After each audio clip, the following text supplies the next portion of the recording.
Assalamualaikum warahmatullahi wabarakatuh. Halo anak Indonesia yang cerdas, bertemu lagi dengan Ibu di pelajaran Bahasa Indonesia. Nah, kali ini Ibu masih akan tetap membahas mengenai teks fabel.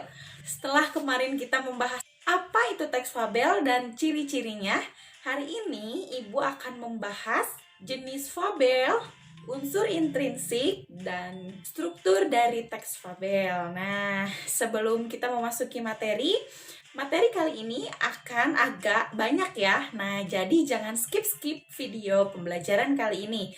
Jangan lupa tekan like dan subscribe-nya ya. Baik, sekarang kita akan masuk ke jenis-jenis fabel.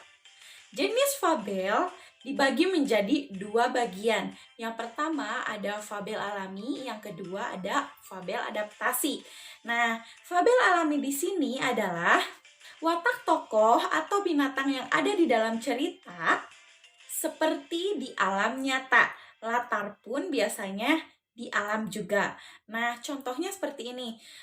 Singa yang buas, tapir yang pemalas. Nah, itu kan sudah bawaan dari sananya ya, bahwa singa itu pasti buas, tapir itu sering tidur, pemalas.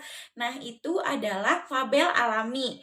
Nah, jika fabel adaptasi, yaitu adalah watak tokoh atau binatang yang ada di dalam cerita tersebut sudah dirubah dari dunia nyata.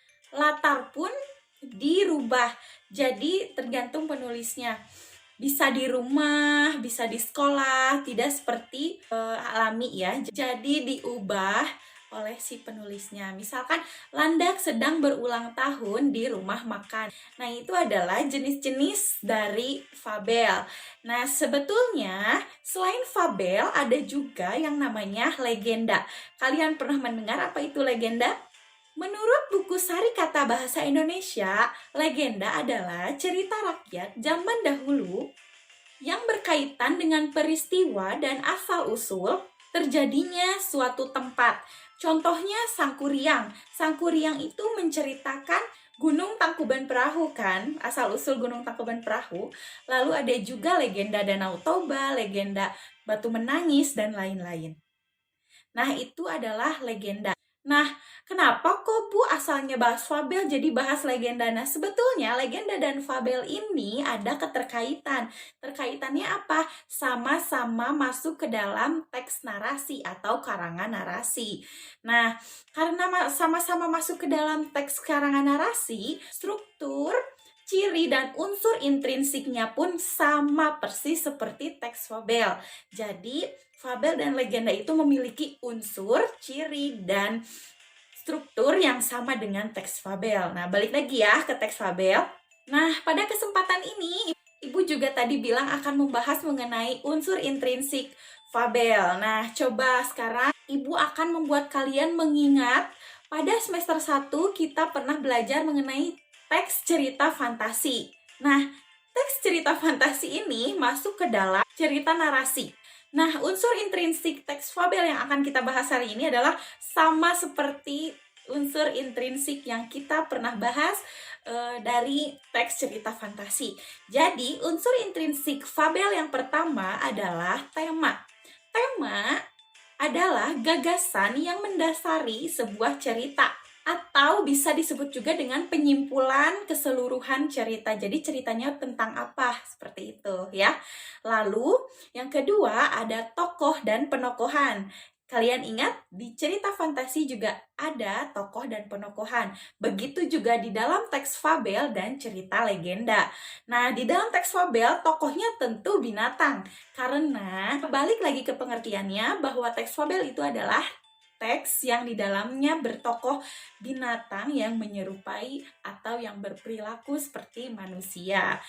Tokoh adalah pelaku yang ada di dalam cerita tersebut. Pelakunya siapa ya? Binatang tersebut.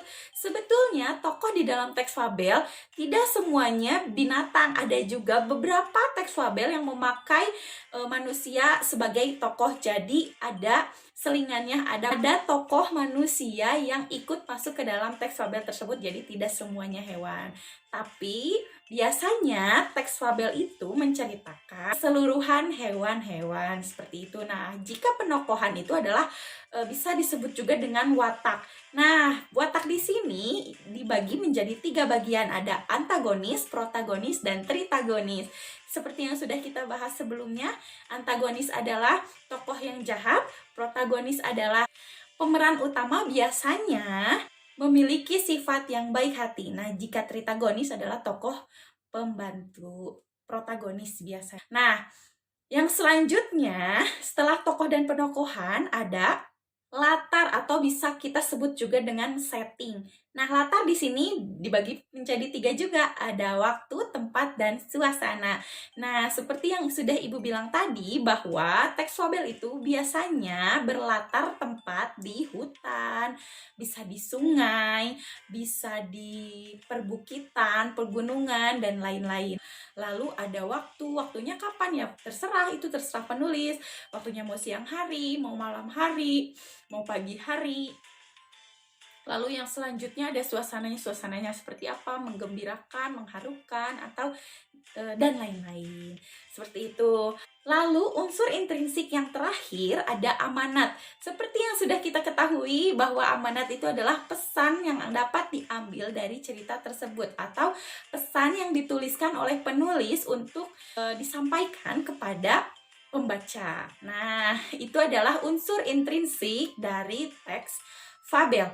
Nah, yang selanjutnya Ibu akan membahas mengenai struktur teks fabel. Nah, Ibu jamin struktur teks fabel ini akan sangat mudah kalian ingat. Kenapa? Karena struktur teks fabel ini sangat familiar sekali di teks-teks dalam bahasa Indonesia.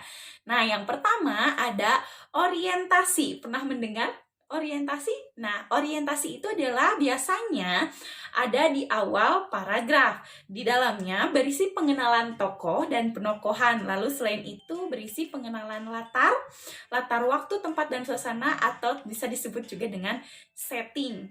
Contohnya bisa seperti ini. Pada suatu hari, di sebuah hutan yang sangat rimbun sekali pohonnya, hiduplah seekor singa yang sangat tidak percaya diri karena tidak bisa mengaum seperti singa-singa yang lain.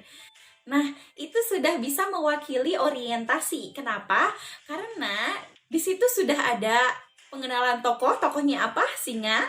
Singa tersebut penokohannya atau wataknya gimana? Tidak percaya diri. Lalu latar tempatnya di hutan, latar waktunya pada suatu hari, suasananya seperti apa? Coba menurut kamu seperti apa? Ya, itu adalah orientasi. Lalu yang kedua ada komplikasi. Nah, komplikasi di sini adalah permasalahan yang dialami oleh tokoh di dalam cerita tersebut.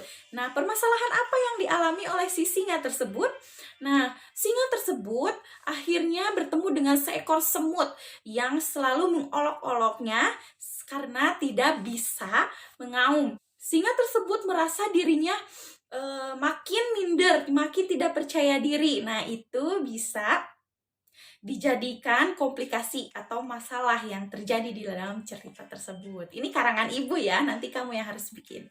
Lalu yang selanjutnya ada resolusi. Nah, di mana ada masalah, di situ pasti ada solusinya dong. Nah, di resolusi ini menjelaskan mengenai solusi atau penyelesaian yang diambil oleh tokoh di dalam cerita tersebut. Penyelesaiannya seperti apa? Nah, Ibu akan membuat lagi ya. Lalu si semut tersebut bilang, "Kenapa kamu tidak latihan? Ayo kita berlatih bersama-sama," kata si semut tersebut. "Saya sebenarnya mengolok-olok kamu itu tidak ingin menjatuhkan kamu, tapi ingin memotivasi kamu untuk bisa mengaum seperti singa-singa yang lain agar kamu dapat percaya diri." Kenapa kamu tidak bisa mengaum seperti singa-singa yang lain? Karena di dalam diri kamu tidak ada rasa percaya. Jadi, ayo kita berlatih bersama-sama, kata si semut tersebut. Akhirnya si semut dan si singa tersebut naik ke atas tebing yang sangat tinggi. Lalu di sana singa tersebut berlatih mengaum bersama si semut. Akhirnya lama-kelamaan si singa tersebut bisa mengaum seperti singa-singa yang lainnya. Lalu si singa tidak lupa mengucapkan terima kasih kepada si semut karena sudah memotivasinya. Nah, itu adalah resolusi yang diambil.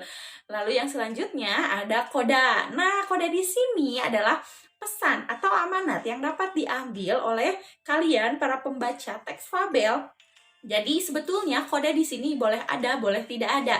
Karena koda ini sifatnya tersirat ya, jadi tidak tertulis. Jadi hikmahnya, pesannya bisa diambil dari cerita yang sudah Ibu ceritakan. Kira-kira amanat yang bisa diambil dari cerita Ibu yang tadi apa? Nanti tulis ya di tugasnya. Nah, itu tadi materi pembelajaran kita kali ini. Semoga kalian dapat memahami materi yang sudah Ibu berikan. Nah, pertemuan kali ini Ibu cukupkan sekian. Wassalamualaikum warahmatullahi wabarakatuh.